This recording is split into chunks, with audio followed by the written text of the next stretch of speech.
Hi everybody. This is just this short initial presentation to give you a bit of an idea about the first milestone for the project, which is your proposal presentation. Basically, think of this as a bit of an elevator pitch for your proposed project. So it's kind of explaining to us what you're going to be looking to develop, and kind of, yeah, everything around that in terms of, I suppose, the target audience, the learning need, so on and so forth. And ideally, maybe an initial idea of kind of what you're going to develop. If you have any research done, any kind of learning experience design elements, maybe try and provide those to us during the presentation. So kind of an overview of key components, maybe without going into massive detail, the kind of modules, the kind of material you're going to cover, the instructional design approaches that you're looking to use. And I suppose maybe in general, consider what is the user learning experience going to be. Um, Maybe broadly indicate, if you can, how you're going to design and develop the solution you have planned. Again, we're not going to be like picking over every little detail, but obviously at this stage, an initial idea of the tools you're going to use would be very useful to us, but mainly to yourself as well. And also outline a project schedule, so milestones for your proposed design and development pipeline. Ideally, if you can show us some kind of Gantt or plan around scheduling, then that would be very useful to us. But again, for yourself more than anybody else. Um, I suppose, obviously, as you might have picked up from that last slide, like we're not going to be looking for massive details, and we're certainly not going to be freaking out if you don't have the answer to every single minute detail of the pro- the plan for your e-learning solution. But a couple of things to consider is that even though your idea doesn't have to be 100% worked out in every final detail, obviously the sooner you can pin down your project idea, the better. It's not the case that you can't change in terms of what you're going to develop at this stage. It's not like you absolutely have to develop what you present as part of the initial milestone.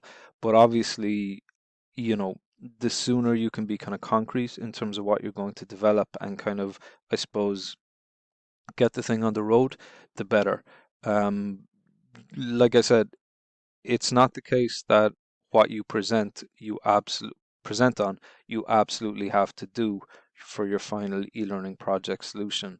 But obviously, if you do change your mind a week or 2 weeks from now, um, there's a good bit of time wasted. So if you can try and pin down your idea as much as possible and kind of get going, it just means you're in a position to kind of get going with it really. Um, so yeah, the sooner you can pin down your project idea, the better. But it's not the case that we're not going to kind of dock you marks or anything if you do change your idea kind of in a week or two. It'll just be a bit of wasted time for you. And obviously, if you're not sure, please do reach out to your individual supervisor to discuss it with them. That's kind of the most important step, I think, in terms of making a decision around that. In terms of your idea, a couple of useful things to maybe think about, even if you want to do it as a pen and paper exercise. Think about the target audience. Who is this going to be for? What is it going to give them? What learning solution is it going to give them? What problem will it fix for them? How are you going to give it to them? So in terms of your idea, a good place to kind of, I suppose, develop that is thinking about the target audience, their needs, their situation, so on, the problem it's going to solve for them. And then if you want to flesh out kind of the details of your idea a bit more, questions to maybe consider: what kind of format is it going to be and how will they access it? What medium or what format will be most useful for them in terms of accessing it? So if it's a workplace-based thing, obviously kind of accessing it through a browser makes a lot of sense. Um, Depending on the kind of material that you're going to be working in or the kind of subject material you're going to be using, what implications does that have in terms of media, so on and so forth. Where will it be housed? How will it be structured? What type of content will they get? What approach will suit them?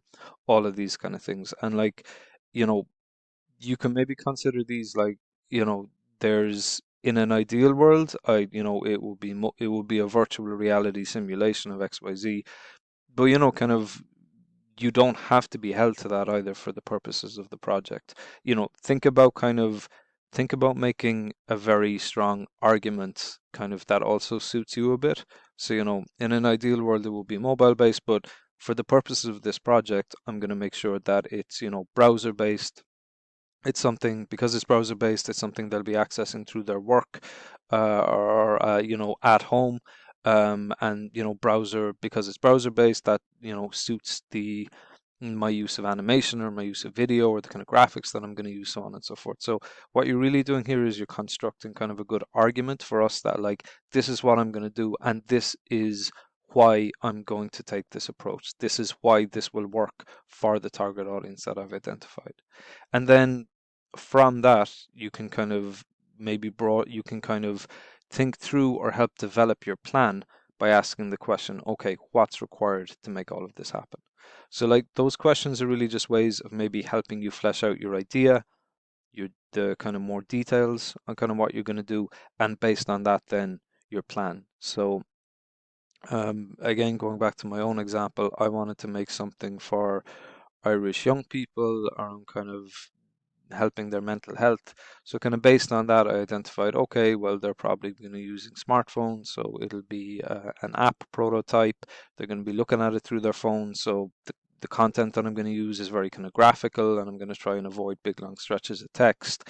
And kind of when I add all those details, then that helped me put my plan together in terms of, okay, if I'm going to do a mobile prototype, I'm going to use Marvel, the Marvel app. I'm going to, spend a good bit of time developing. I'm going to have to spend a good bit of time developing graphics. So that's going to be two chunks, or a 2 week chunk of my project plan, so on and so forth. Um, you want to make sure that the project is something that can stand by itself. So, um, it's very useful, obviously, if your project kind of links into your thesis, but maybe it's worth repeating. Brian, Shane, and myself aren't going to be looking at your thesis when we're marking your project. All we're going to look at is the project, at least for the purpose of, for the purposes of kind of this module. So, the project has to stand by itself. You can't say, well, the project is this way because the thesis is this way. Um, you know, Try and make sure that your project is a good product and a good solution in and of itself. Um, we'll be aware of who it's for, we'll be aware of the context of use, we'll be aware to a degree of the learning problem that you're trying to solve. And, when you write your report that accompanies your project, you'll have the chance to spell all of that out to us. But, the project has to kind of stand by itself. One question which came up was, you know, can it be, for example, the introduction to a larger project? And I think, again, it's something to maybe just discuss with your individual supervisor. I think generally that's fine, but it also means, like, whatever you give us, it really should have a beginning, a middle, and an end. So it's not that you need to develop a big 20-hour course, but whatever you give us should be complete, and it should stand by itself, and it should have a beginning, a middle, and an end. So it can be part of a bigger thing. But I would also say as well, in the past, some excellent students would have given us something, and it's kind of like chapter one of a much bigger kind of plan they had. But, like, maybe even like, think about what you need to do for this semester and this course, if that makes sense. You can always kind of come back and change your e-learning project or update it, or kind of, fiddle with it, or kind of expand it after the master's has ended. But, like, yeah, some excellent students in previous years, they would have kind of developed like chapter one of a bigger course that they would plan to finish after the masters. And because they went at it that way, like, chapter one was kind of lacking. So, like, maybe just consider developing it this way for the e-learning project module, and you can always change it or update it or improve it or kind of make it part of this bigger plan after the masters has ended. But yeah, you don't want to kind of, I think, sacrifice, you know, developing the best possible project for this module, in the hopes of kind of making it into this bigger, longer term thing afterwards. You can always kind of change it after the module has ended. And again, in terms of that, maybe be aware and definitely go back and check the rubric just in terms of what we're going to be looking for. So we're going to mark kind of according to that rubric. So in developing, make sure you're considering all those different kind of elements when you're developing your project. It's never too early for a Gantt, uh, but it's important that your Gantt chart is realistic. And just to be clear, it doesn't have to be a Gantt chart. I tend to do a lot of kind of planning in like Monday.com or different things. But what is important is that you have a plan. Um, Even at this stage, if you're missing some information, it's important to have a plan and try and be as realistic and I say as hard as possible with your deadlines. So take into account your own life, take into account your own energy levels, kind of how busy your life is going to be. There's no point putting together this perfect plan that has you working kind of, full time and then putting 6 hours into the project and the thesis every night and so on and so forth. Try and be realistic. A realistic plan is going to serve you so much better than kind of a plan where you're kind of heaping loads of expectation and setting kind of deadlines based on you spending hours and hours and hours and hours that in reality you're not going to have. Something which I've done once or twice for projects is I've put together like a best case scenario plan, and then I've basically kind of made a copy of that and put together not quite a worst case scenario plan, but a plan where, look, I'm really not going to have as much time as I think, so I need to really think about kind of almost like a minimum viable product.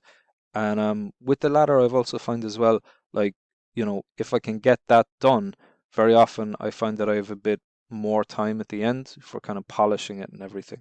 Um, so try and be realistic with your plan. Obviously, the plan can change and sometimes it has to change, but yeah, if you have a realistic plan, that is going to be of genuine help to you. If you have a hugely wildly ambitious plan, it's not really going to do anything except make you miserable because you're going to miss deadlines, milestones, and then you're going to feel extra pressure. So try and definitely have a plan, try and be realistic with the plan.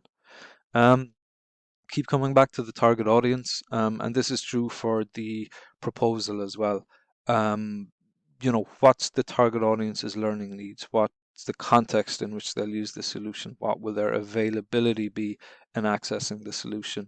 What is the target audience going to be capable of in terms of learning complexity, cognitive processing, digital skills, all these kind of things? The LX Canvas can be useful here just as a way of helping you kind of, even just like as a quick pen and paper exercise, just figuring out and thinking about the target audience, the learning outcomes you want to achieve, but also like the constraints facing them, the resources you have available to, all of that.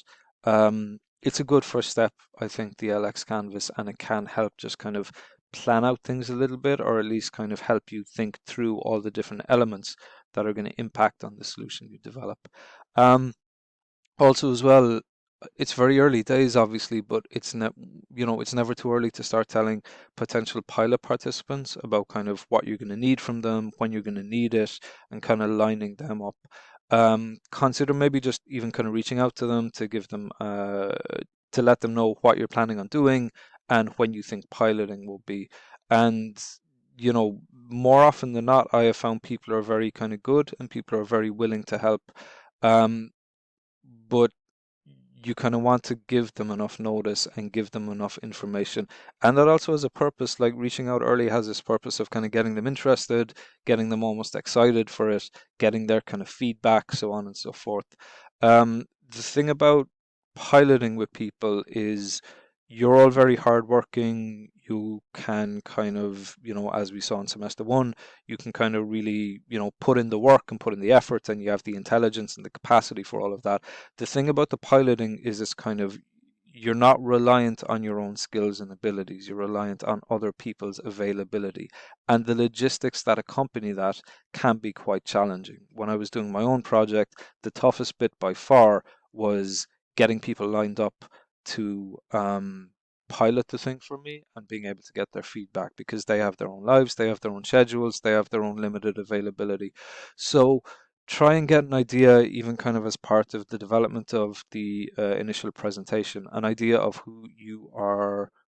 who the target audience is going to be, and kind of based on that, maybe think about how you can reach out to them, how you can kind of get them on board for piloting and participation and so on and so forth, because it has definitely happened in the past, and it's not necessarily specific to the project exactly, but it is, like I said, it is just generally something to consider. You know, if you want feedback from, target audience members, kind of, then, that will need to be organized. And it might even be the case that some people might pull out last minute, or some people might change their mind last minute, or so on and so forth. So I mentioned that because it's kind of, like I said, you're all very capable people, but this is it's out of your hands to a large degree in terms of other people's participation. So no harm to be thinking about that now and acting on that now. And it's just an email or a call or a text to say, hey, look, this is what I'm doing. This is what I'm thinking of developing. Would you be interested or available to give me a bit of feedback or try it out for me and kind of give me that, maybe towards, the end of the semester. Um, so that's it. Like I said, this is just an initial kind of quick presentation, maybe just to give you some considerations about the initial presentation, and we'll be in touch with more videos and more details and more information, um, yeah, throughout the semester. Otherwise, if you have any questions, maybe feel free to ask them in Slack, or reach out to your individual supervisor to help talk through some of the details or some ideas or some concerns. That's what we're here for. Thanks, everyone. Take care.